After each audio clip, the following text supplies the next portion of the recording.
This is a Sayodevice. It's all meant for single input games like Osu and Geometry Dash. But what happens if you try to use it for games with over 100 inputs? Well, I'm going to be testing that with every game I currently have on my desktop. But first I need to list some rules. Since every game can technically be beaten with a Sayodevice by just, changing your keybinds when you need them. For the sake of this video, I'm just going to say you can't do that and let's just pretend custom keybinds is not a thing. And the second rule is that I'm only allowed to use keys on my Sayodevice and no mouse buttons. However, I am allowed to use my mouse to look around, otherwise, pretty much every game would be impossible.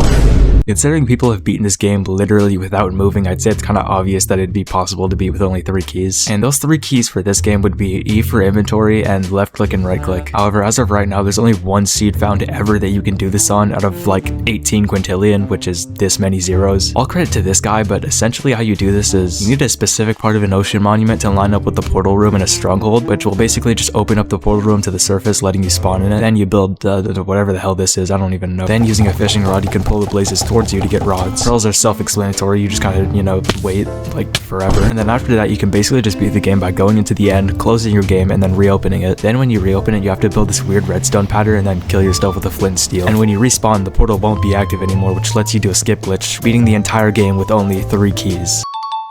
Even though this is a shooter, you'd think it'd be pretty playable with only 3 keys, You can run, you can shoot, you can jump, and for the most part it's pretty playable until it's obviously not. Yeah, you literally can't do anything in this game without an interact button, I'm not gonna lie. But if you got rid of your jump key and replaced it with the interact key, then I guess you can still do multiplayer, but if you want to do anything, story related, then you're not gonna make it very far, I'm gonna be honest. I've never opened this game in my life. I don't know why I put this in the video, I'm not gonna lie.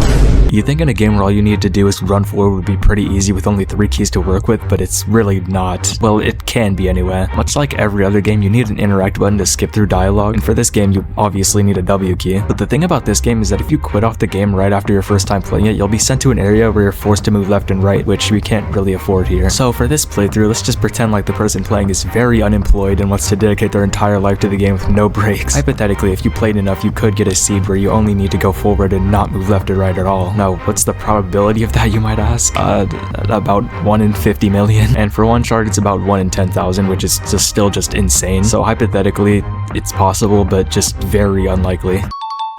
I mean, it was literally made for this game. I think it's kind of obvious. I don't know why I put this in the video. Usually people use 6 keys to play this game, but if you're really good, you can be a top player only using 3. It'd probably feel weird because it's an odd amount of keys, but I wouldn't know because I've only played the game for 17 minutes. About 2 minutes into this game, you need to move in every direction, so all of your keys are already used up, but as long as you don't need to attack anything or interact with something, you should be fine, right? Okay, so here you need to call Neva over to you, which requires a keybind, and you don't really have space for that anymore, so... Okay, I know this one sounds kind of obvious, but just hear me out, okay? If you have a forward key, a shoot key, and a key that opens up the buy menu, you can technically get Radiant with just your aim. And I'm gonna prove it by getting at least 1 kill in a swift play, watch me. Okay, change of plans, we're doing 1v1s, because I don't feel like having to listen to someone call me the hard R. So it doesn't even matter who I pick, because I can't use abilities anyway, so let's just pick random. But what is this dude's name? Mine's not any better, but still, dog. Okay, slight issue, I can't buy the gun, Why am I lagging? I just tried to left click. Hold this, bro. Just hold it. He's gonna walk in my path eventually.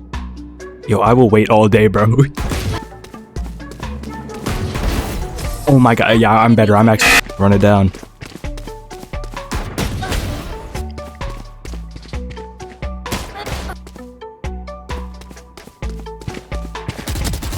Wait, maybe that's the method. Just run at him. What is he doing? I'm surprised I even won 5 of those, I'm gonna be honest. I'm playing on a keyboard with 3 keys. You'd think a game as simple as Deltarune wouldn't take very many inputs to beat, but to even make it downstairs at the start of the game, you need to move in all 4 directions, which isn't even possible. And even if it was, you'd still need keys for interacting and opening your character menu, so... This game is pretty much the same issue as Deltarune. You move in every direction and now you can't do anything else, so yeah, GG. Unlike every other game in this video, this game actually lets you use point and click for moving, so you only need 1 key for all of the moving. In fact, you can actually beat pretty much this entire game with only using that 1 key. You can click on items in your inventory to use them, you can craft, you can pick up items, and pretty much everything else. The only thing you'd need another key for is some items require you to do a right click to do a certain thing, but that's about it. I think this is the first time where being able to have a playable game is entirely optional. Basically, this is a story game and a rhythm game at the same time, but when you load in for the first time, you get to choose if you want just the story or both. But in this case, if you choose both, then the game is pretty much unplayable because it functions like Osumania and you don't have enough keys for that. But if you pick story, it's basically just pressing the same key until it's over. Yeah, I don't even know why I'm adding this, bro. We're just gonna move on. Alright, since we don't want to use our movement keybinds, just like Minecraft, you can also beat Terraria without moving. Instead of moving with keybinds, you just have to use chairs, which you need to right click for, and you also need an inventory key so you can pick up any item and use it with left click. So that's pretty much all of your keys, but now you can basically play the game like normal. I mean, there's gonna be like a million chairs across the world, but like, it's fine, I guess. Another 4-directional game. This just isn't possible from the start. We're moving on. Okay, since this is also a 4-directional game, it's definitely not possible. However, you can still beat this game with only 4 buttons, so we're just 1 short. Obviously, since you need to move left and right, that takes up 2. However, the other 2 keys are a lot more important, those being the basic attack key and the Y key, which is a separate attack that can be used in the same way as a jump. However, there are a lot of glitches involved with trying to beat the game like this, so if you want to see that, then watch this guy's video. But yeah, you can pretty much get past like 90% of this game just by attacking and moving alone. Game made by the same people, however, it runs into pretty much the same issues. This game has a turn-based combat system where all you need to do is just, you know, move your character and have a button to finish your turn, so the game should be very possible, right? Yeah, so in order to progress in the story, you kind of need to move, so... Okay, hypothetically, this could be another situation just like Haste, hear me out. In the game, if you go in and back out of the map enough times, you'll be moved to a new area, which means that after enough time, you can be put directly in front of a mission that you need to be in.